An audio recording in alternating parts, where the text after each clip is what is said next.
So today I thought I'd do a video on a lens that a lot of photographers get right after they buy their camera. This is like it's a cheap, inexpensive lens. It's Canon's 50mm 1.8 EF mount lens, the Nifty 50. And this is it right here. It's a fairly small lens. The reason I bought it is, I have a Nikon system that I do most of my photography with. When I got the M50, I wanted to get some Canon lenses, and this was an inexpensive 50mm shallow depth of field with the 1.8 aperture, and I needed to get the Viltrox adapter, the speed booster, so I could use it at the 50mm length, and they go together like that. Or I can use it with the adapter that the M50 comes with that lets you mount any Canon lens basically to the M50, EFS and EF mount lenses.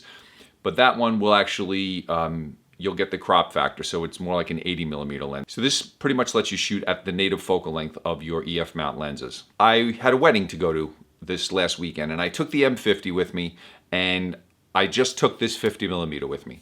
Now, I knew the conditions were not going to be great. It was a indoor wedding, typically dark conditions. I don't have a speed light for the M50. So if I was going to use flash, I was just going to use the little pop-up that was on it. And I wanted to see what kind of images this lens could produce on the Canon M50. So I'm going to break this video up into two separate parts. The first part, I'm going to talk about the lens.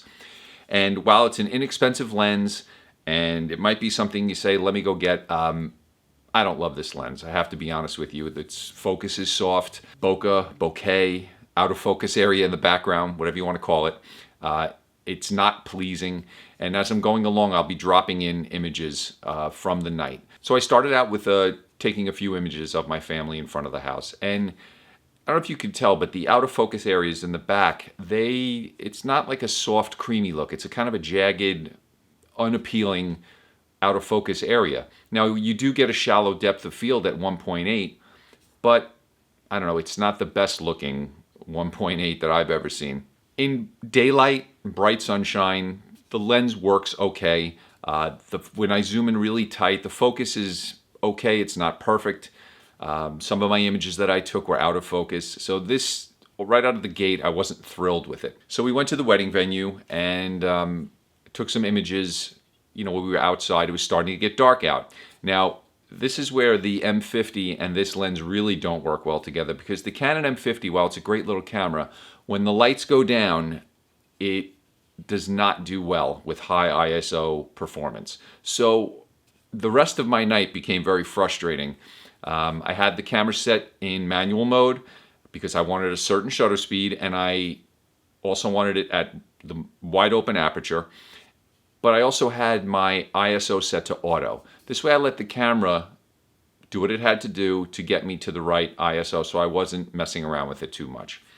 And this created some problems for me, but that's for the next video. The lens itself is a decent focal length. 50mm is a standard focal length. It's a little tight when you're in close proximity to what you want to shoot, but it's a good walk-around lens. I think if I had a choice of a focal length that I think would be a better walk-around one, I would go with a 35mm. Now, I have the Canon M mount 22mm, which is a 35mm equivalent, and that lens on the M50 is a great combination. And instead of doing this, getting like a 50mm and the speed booster, I would, for the same price, actually just get the 22mm f2 M mount lens, and the images are better, they're sharper, it's a faster focusing lens. That's another thing about this. This lens is slow to focus. So the elements actually move. So this lens, when you go to focus it, you'll hear the motor moving. It's not loud, but you hear it, and it takes a little while to lock on focus. So this is not a great lens for fast moving action or anything like that. It's cheap. It's $100, so you get what you pay for. It's a cheap lens. It feels cheap. It's made out of plastic, and the results are not spectacular. But if you're on a limited budget and this is what you can afford, and you wanted to get a prime lens to start messing around with shallow depth of field, I guess you could get this lens. For me personally, I wouldn't buy this again. Like if Nikon came out with a very cheap version of this, I just wouldn't. I would spend the extra money on whatever the next version up from this is, you know, maybe $200, $300, $400. Or if you have a Canon M mount camera, just get the 32 millimeter 1.4. That's a 50 millimeter equivalent. It's a much sharper lens, a nicer lens, fast focusing, quiet. That's the lens that's built for the M mount cameras. If you're shooting with an EF or an EFS camera, Tamron makes some really nice lenses there. I don't remember the focal lengths, but I think they have a 35 and a 40, which is almost this focal range. Sigma's 50 is almost $1,000, so it's a very expensive lens, but it's a professional lens, and you will get professional results with it. You can't even compare these two. Other than the focal length, there's nothing comparable about them.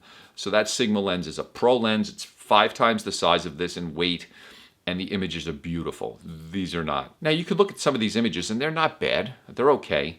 But when I was editing in close, and you probably won't see it here, they weren't great. I was going through the night, I started to get frustrated with the Canon M50 because of the low light performance. So I actually flipped up the little flash.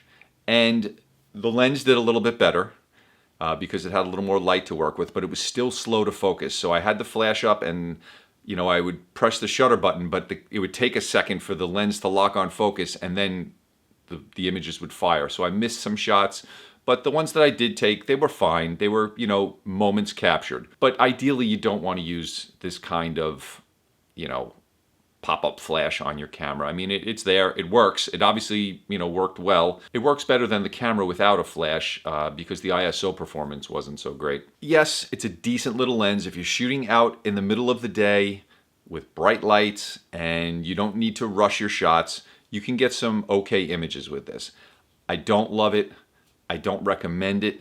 I hardly ever use it, and then I was reminded why, because I wanted to do a video about it. I realized I never did a dedicated video to this lens, and I bet you this is a lens that a lot of people buy right out of the gate.